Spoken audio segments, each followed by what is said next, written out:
Assalamualaikum warahmatullahi wabarakatuh. Sahabat-sahabat tercinta yang dirahmati Allah, video kali ini masih dalam episode Anta ma'aman ahbabta. Engkau akan bersama orang yang engkau cintai. Kalau engkau mencintai Rasulullah, maka kelak engkau di akhirat akan bersama Rasulullah di surga. Kalau engkau mencintai Fir'aun, maka engkau kelak akan bersama Fir'aun di akhirat, di neraka. Nah, orang-orang yang dicintai oleh Allah itu ya jelas Rasulullah, kemudian para sahabat, kemudian para tabi'in, para tabi'in, para aulia Allah, para ulama, dan orang-orang yang di sekeliling kita yang memang mereka mencintai Allah. Nah, di video yang lalu saya pernah menjelaskan bahwa orang-orang yang dicintai oleh Allah itu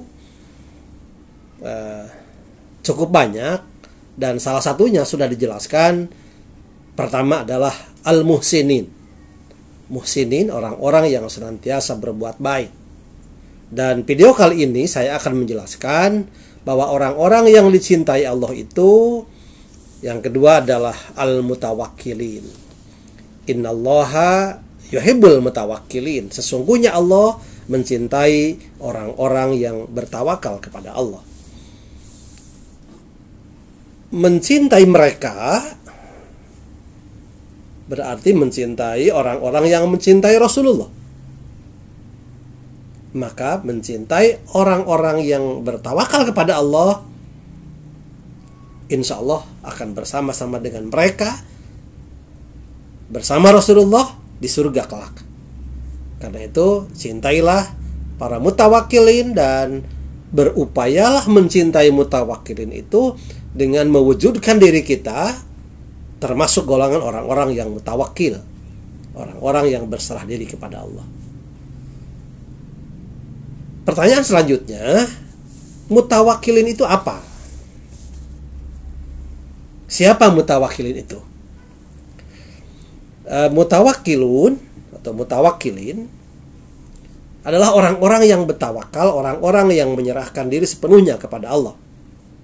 Menurut bahasa, tawakal berasal dari kata wakalah, yang artinya mewakilkan urusan kepada pihak lain.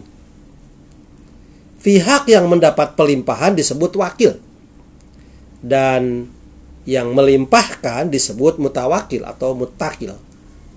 Kemudian kata tawakal difokuskan kepada pengertian kepercayaan hati kepada wakil satu-satunya. Jadi itu makna tawakal, kepercayaan hati kepada wakil satu-satunya. Siapa mutawakilin itu? Kenapa mereka mencintai Allah? Dan kenapa mereka dicintai Allah? Mari kita lihat beberapa pengertian tentang tawakal. Salah satunya menurut Imam Al-Ghazali, tawakal adalah menyandarkan diri kepada Allah tatkala menghadapi suatu kepentingan, bersandar kepada Allah dalam waktu kesukaran, teguh hati tatkala ditimpa bencana, disertai jiwa yang tenang dan hati yang tentram. Sesungguhnya ada banyak pengertian dari para ulama yang memberi ta'rif mengenai tawakal, tapi intinya seperti itu.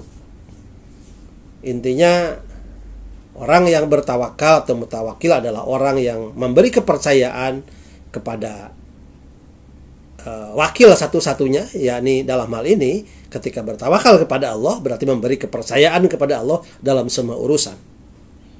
Dari mana timbulnya tawakal?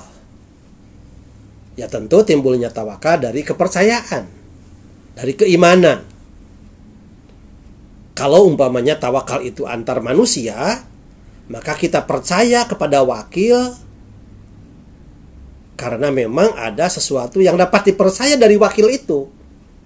Karena itu, karena ini tawakalnya berkaitan dengan tawakal kepada Allah, maka salah satu di antara syarat orang yang diberi kepercayaan sehingga dapat menjadi pelimpahan kita untuk mewakilkan kepada yang bersangkutan.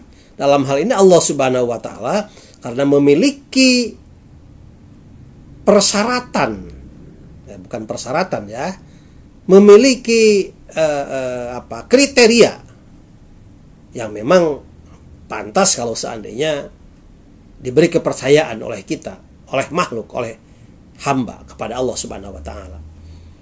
Apa itu? Nah, paling tidak harus memiliki sifat-sifat yang dipercaya.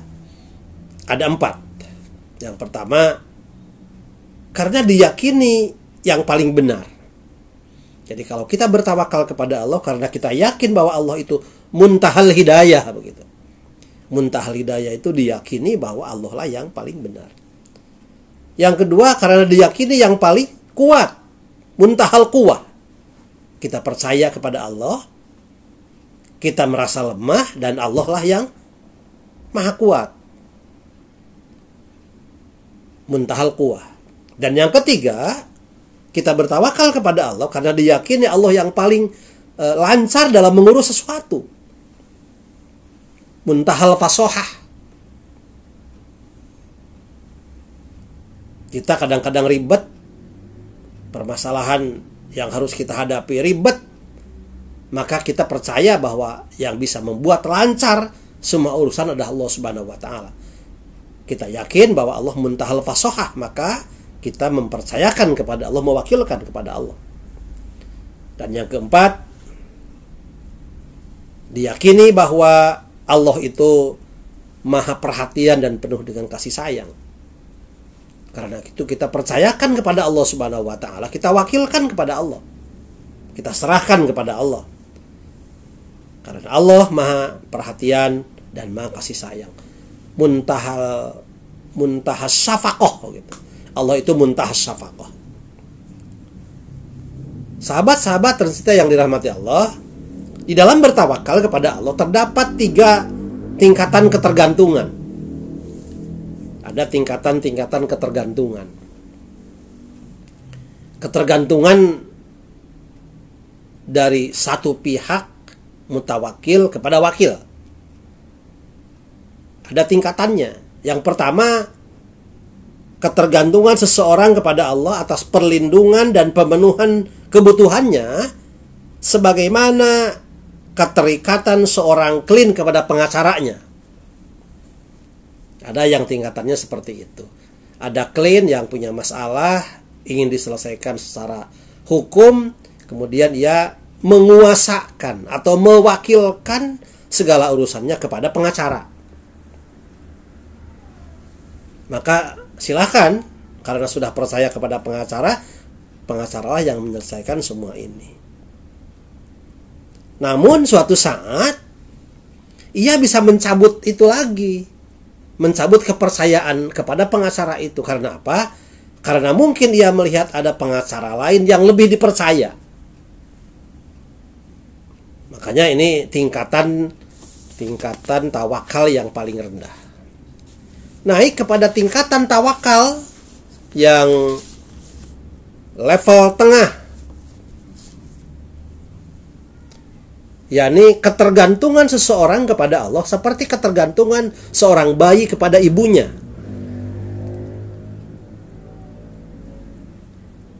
Bayi tidak mengenal orang lain selain ibunya, tidak merengek dan meminta susu kepada selain ibunya. Namun bayi itu bisa berbuat sesuatu yang diinginkannya di luar sepengetahuan ibunya. Itu tawakal tingkatan menengah. Seperti bayi. Bayi kalau minta minum susu, ya merengek kepada ibunya. Ingin menyusui, merengek kepada ibunya. Karena ia merasa butuh kepada ibunya. Dan ia tidak meminta kepada yang lain. Karena kebutuhan itu bisa dipenuhi oleh ibunya. Tetapi kadang-kadang si bayi itu berbuat sesuatu yang di luar sepengetahuan ibunya. Umpamanya, ya kadang-kadang dia megang sesuatu yang berbahaya atau apa. Nah, tingkatan tawakal menengah itu seperti itu. Ia ada ketergantungan kepada Allah Subhanahu wa taala, tetapi kadang-kadang ia berbuat sesuatu yang di luar ketergantungan dia kepada Allah. Dan tingkatan yang ketiga, tingkatan yang paling tinggi adalah ketergantungan seseorang kepada Allah bagaikan ketergantungan seorang jenazah, seorang mayit terhadap orang yang mengurusinya, terhadap orang yang memandikannya, terhadap orang yang mengkafaninya. Si mayit tidak tahu lagi apa yang diperbuat oleh orang-orang yang mengurusinya. Ia menyerah terhadap perlakuan apapun yang diberikan kepadanya. Jadi ini adalah tawakal tingkatan yang paling tinggi, seperti seorang mayit yang tidak berdaya kepada apa-apa dan dia sepenuhnya menyerahkan, atau ia menyerah, tidak tahu lagi yang ia perbuat dan tidak tahu lagi yang diperbuat oleh orang yang dipercaya.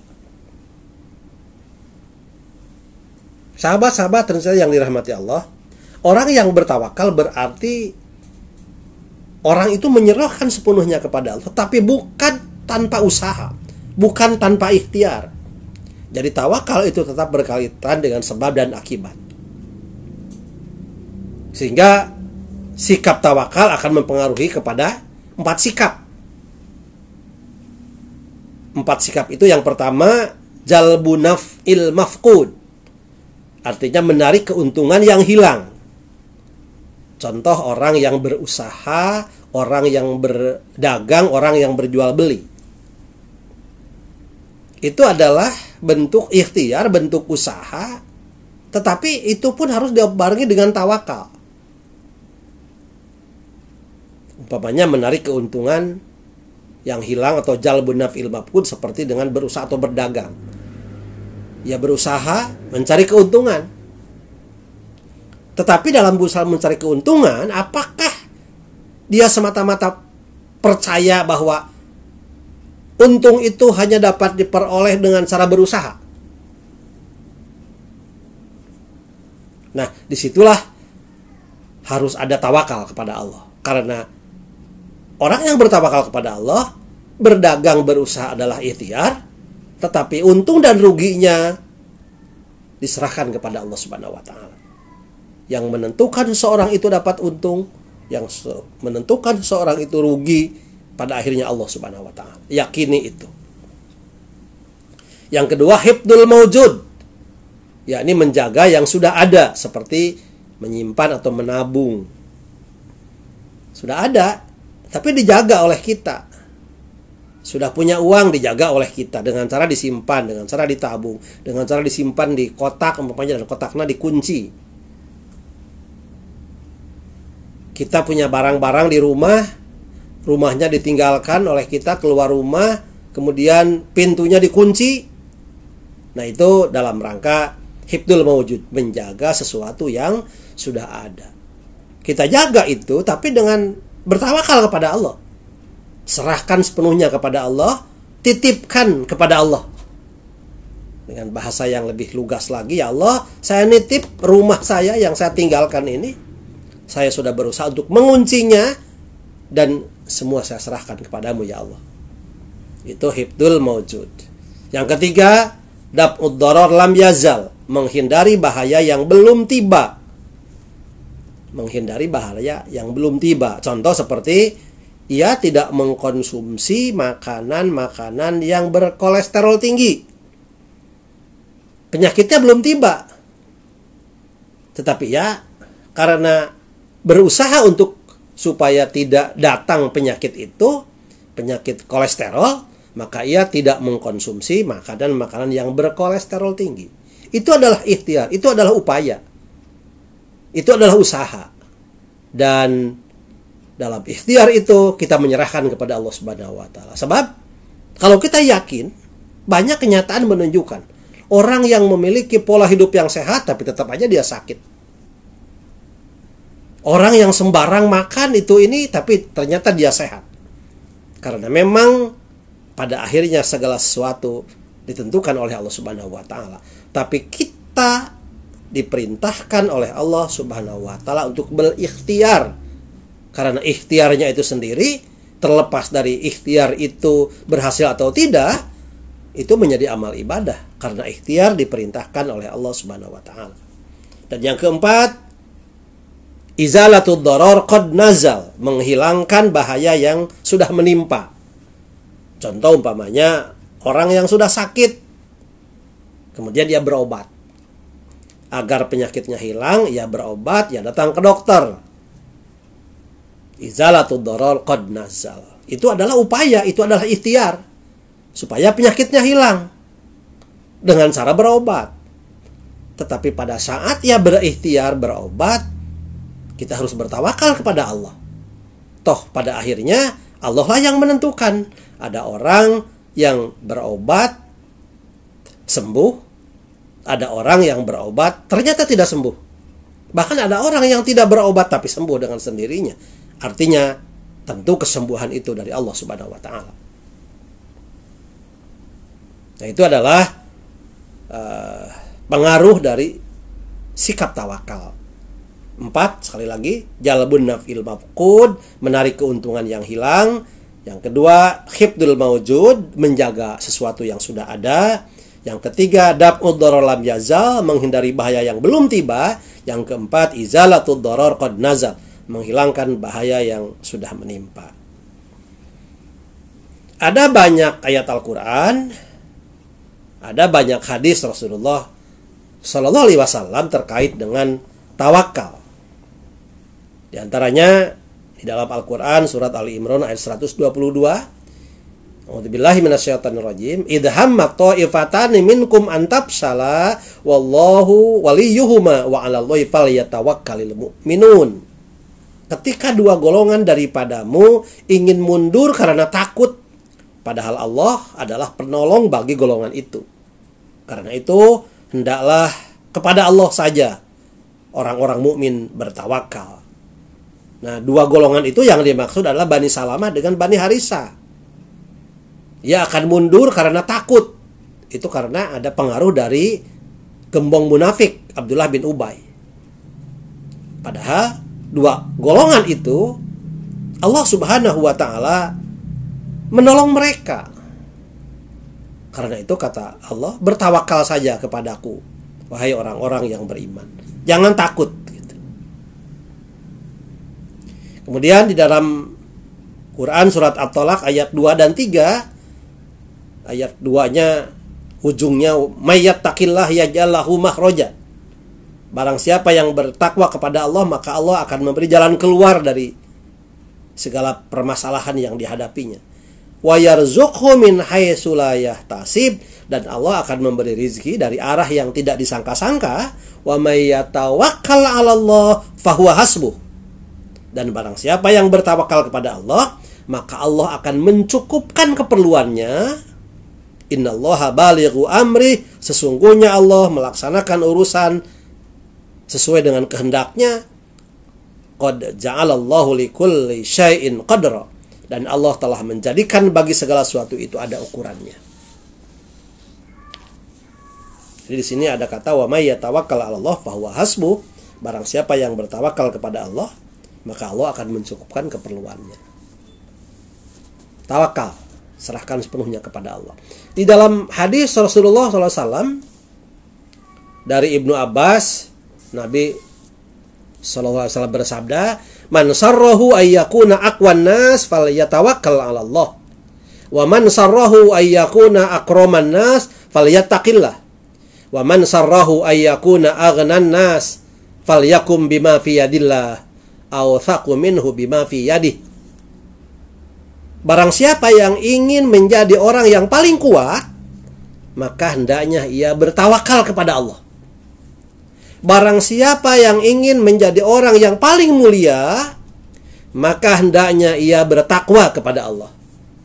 Dan barang siapa yang ingin menjadi orang yang paling kaya, maka hendaknya berkeyakinan bahwa apa yang berada di tangan Allah itu lebih dapat dipercaya daripada apa yang ada di tangannya sendiri. Bahkan dalam suatu riwayat, Nabi Daud bersabda kepada putranya Nabi Sulaiman, Ya bunayya innama yustadallu ala taqwar rajuli bithalasin husnit tawakkuli fima lam yanal wa husni ridho fima qad nala wa husni sabri fima qad fata. Wahai anakku, kata Nabi Daud kepada Sulaiman, bahwasanya yang bisa dijadikan tanda takwa seseorang itu ada 3, yaitu tawakal yang baik atas apa yang belum ia peroleh. 1 itu. Kedua, ridho yang baik atas apa yang telah ia peroleh. Dan yang ketiga, sabar yang baik atas apa yang sudah terlepas. Sahabat-sahabat tercinta yang dirahmati Allah, dalam sebuah hadis Rasulullah Shallallahu Alaihi Wasallam mencontohkan tawakal dengan tawakal yang sesungguhnya seperti seekor burung. Lau annakum tatawakkaluna 'ala Allahi haqqa tawakkulihi la razaqakum kama yarzuqut tayra taghdu khimasan wa taruhu bitonan. Jika seandainya kalian bertawakal kepada Allah haqqa tawakkulihi, dengan tawakal yang sesungguhnya, la razaqakum, maka Allah akan memberi rizki kepada kalian, kama razaqat tayra, kama yarzuqut tayra, seperti Allah memberi rizki kepada burung. Bagaimana burung? Taghdu himason wa taruhu bitonan. Ia keluar dari sarangnya, pergi terbang untuk mencari makanan, untuk mencari nafkah dalam keadaan perut kosong, dan ia kembali dalam keadaan perut kenyang. Ia bertawakal kepada Allah, tapi ia berusaha. Usahanya apa? Dia terbang ke sana kemari mencari makanan, mencari nafkah dalam keadaan perut kosong. Ia tidak punya perkakas apa-apa, tidak punya alat apa-apa kecuali sayap untuk terbang, kecuali paruh, ya, kecuali kaki, seadanya seperti itu. Tapi ia pergi terbang untuk mencari nafkah. Diserahkan semuanya kepada Allah Subhanahu wa taala. Dan ternyata dalam kondisi seperti itu, akhirnya Allah memenuhi kebutuhannya.